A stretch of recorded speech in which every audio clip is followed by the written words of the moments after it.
Hello guys, आप लोग कैसे हो? ज़बरदस्त होंगे। मुझे पूरी आशा है कि आप लोग मेरी वीडियो को देखते होंगे। आज आपको हम ओम का नियम पढ़ाएंगे। ठीक है, ओम का नियम होता क्या है, कैसे क्या होता है, क्या नहीं होता है, आज टोटल बात बताऊंगा। ठीक है, यदि किसी चालक की देखो बेटा, सबसे पहली बात, ओम का नियम की जो ओम का नियम है वो कौन खोज किया, कैसे किया? जॉर्ज साइमन ओम के अनुसार, जो जॉर्ज साइमन ने ओम के नियम का आविष्कार किया या खोज किया। सबसे पहली बात, यदि किसी चालक की भौतिक अवस्था ताप दाब लंबाई आर में कोई परिवर्तन न किया जाए, चालक के सिरों के बीच लगा विभवांतर उसमें प्रवाहित धारा के समानुपाती होता है। सबसे पहली बात, हम एक छोटा सा, जैसे एक मान लो एक कोई तार है ना बेटा, एक तार है, बिल्कुल सिंपल बात है। मैंने कहा यदि किसी चालक की भौतिक अवस्था यदि में कोई आर ताप दाब लंबाई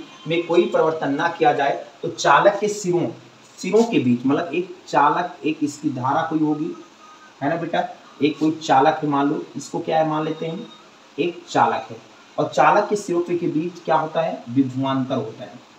ठीक है, विभवांतर होता है। तो मैं कह सकता हूं जितनी धारा बढ़ेगी भैया, जितनी धारा बढ़ेगी उतना वोल्टेज भी बढ़ेगा। आप लोग जानते हो, जितनी धारा बढ़ेगी, जितना करंट आएगा उतना तो वोल्टेज भी बढ़ेगा। तो कहने का मतलब जितना धारा घटेगा उतना वोल्टेज भी घटेगा। इसका मतलब यही हुआ कि मैं बताऊंगा कि चालक के सिरों के बीच लगा विभवांतर जो होता है, लगा विभवांतर धारा के समानुपाती होता है। यही तो बोला है ना, जो लगा इसका जो धारा होगा, तो इसका मतलब हुआ जितनी धारा बढ़ेगी उतना विभवांतर भी बढ़ेगा। ठीक है, तो तभी तो बोला कि विभवांतर उसमें प्रवाहित धारा के समानुपाती, मतलब समान होती है। अगर धारा बढ़ रहा है तो विभवांतर बढ़ेगा, अगर धारा घट रही है तो विभवांतर भी घटेगी। ठीक है, बहुत इंपॉर्टेंट लाइन है ये चीज, आप लोग जानोगे। सबसे पहली बात बेटा, अगर मैं कह सकता हूं कि v को हटा, अगर प्रोपोर्शनल को हटाऊंगा तो यहाँ r रख दूंगा। अगर r रख दूंगा बेटा, ये r एक कांस्टेंट माना जाएगा। r रेजिडेंशियल आप लोग जानते होंगे, प्रतिरोध है ना बेटा, सिंपल बात। अगर इस चीज को हम बिल्कुल सिंपल बात से जानेंगे तो i को अगर नीचे ले आएंगे ना, तो बेटा इधर ले आऊंगा तो v बटे आई बराबर हो जाएगा r। तो r बराबर भी पता हो गया मुझे, और v बराबर भी मुझे पता हो गया कि v बराबर क्या होता है और r बराबर क्या होता है। सिंपल बात है, v बराबर आर आई, और ये जो v के नीचे आपका i चलाया तो v बटे आई बराबर r हो गया। जहां r याद रखना, जहां जो r है, r एक प्रतिरोध है बेटा। r क्या है बेटा? r एक प्रतिरोध है, और याद रखना v एक विभवांतर है बेटा, v एक विभवांतर है, सिंपल बात है। और जो I है वो बेटा धारा है, अभी बताया मैंने। तो इतनी चीज आपके लिए इंपॉर्टेंट है। लेकिन और इसके बाद क्या होता है, चालक के सिरों के बीच लगा विभवांतर और उसमें प्रवाहित धारा के अनुपात को प्रतिरोध कहलाते हैं। अगर इसका प्रतिरोध का फार्मूला, अगर प्रतिरोध नहीं पता है तो आप लोग इसको देखो, आपको प्रतिरोध का मतलब, अगर प्रतिरोध की डिफिनेशन लिखनी है तो प्यारी सी आप लोग हेडिंग डाल के लिख सकते हो बेटा, है ना। आप लोग प्रतिरोध किससे कहते हैं, कोई पूछ ले कि प्रतिरोध किसे कहते हैं, तो प्रतिरोध किसे कहते हैं? देखोगे, प्रतिरोध चालक के सिरों, चालक के सिरों के बीच, चालक के सिरों के बीच लगा विभवांतर,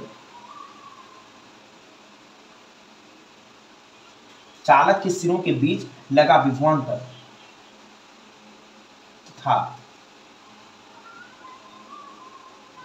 तथा उसमें प्रवाहित, ये बेटा प्रतिरोध का जो है डेफिनेशन है, चालक के सिरों के बीच लगा विभवांतर तथा उसमें प्रवाहित धारा का अनुपात है ना, धारा का अनुपात प्रतिरोध कहलाता है। कि बेटा प्रतिरोध, बेटा प्रतिरोध कहलाता है। सिंपल बात है। अच्छा कोई पूछे इसका मात्रक क्या होता है, तो सिंपल बात याद रखना, इसका कोई मात्रक पूछेगा तो सिंपल बात आपका प्रतिरोध का मात्रक बेटा V फॉर वोल्ट होता है, I फॉर एम्पियर होता है। तो इसका विभवांतर का मात्रक ही, मतलब वोल्ट कहने का मतलब विभवांतर का मात्रक जो होता है V फॉर विभवांतर, विभवांतर का मात्रक वोल्ट होता है, और I नीचे धारा है, धारा का मात्रक बेटा एम्पियर होता है ना। या हम कह सकते हैं इसको ओम, मन का है वोल्ट बटा एम्पियर बोलो या ओम बोल दो बेटा, ओम का संकेत भी आपको जान गए होंगे। अब इस पे एक क्वेश्चन और आ सकता है कि किस पे निर्भर करता है ना, ये जो है आपका ओम का नियम किस पर निर्भर करता है, ये चीज आ सकता है। आगे एक चीज पूछ सकता है आर किन, मतलब प्रतिरोध किन कारकों पर निर्भर करता है, ये चीज पूछ सकता है कि आर जो है किन कारकों पर निर्भर करता है। तो इससे हम आगे पढ़ेंगे कि किन कारकों पर निर्भर करता है, ये चीज मारेंगे।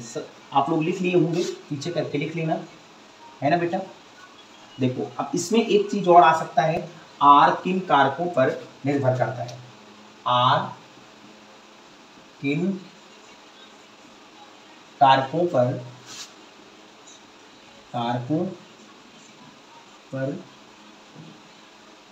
निर्भर करता है। बेटा सबसे पहली बात आपका 1 2 3 और 4।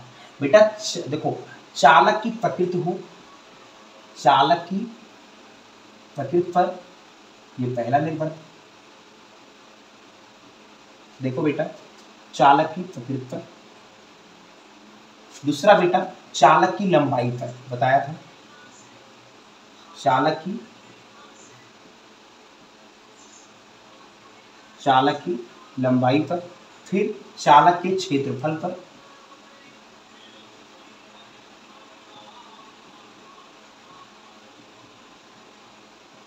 चालक के क्षेत्रफल पर। अच्छा एक चीज और हो सकता है, इसमें ग्राफ बनाने को आ जाए तो बिल्कुल सिंपल बात है यार, आप लोग देखोगे ये वोल्टेज का है और ये धारा का है ना, सिंपल बात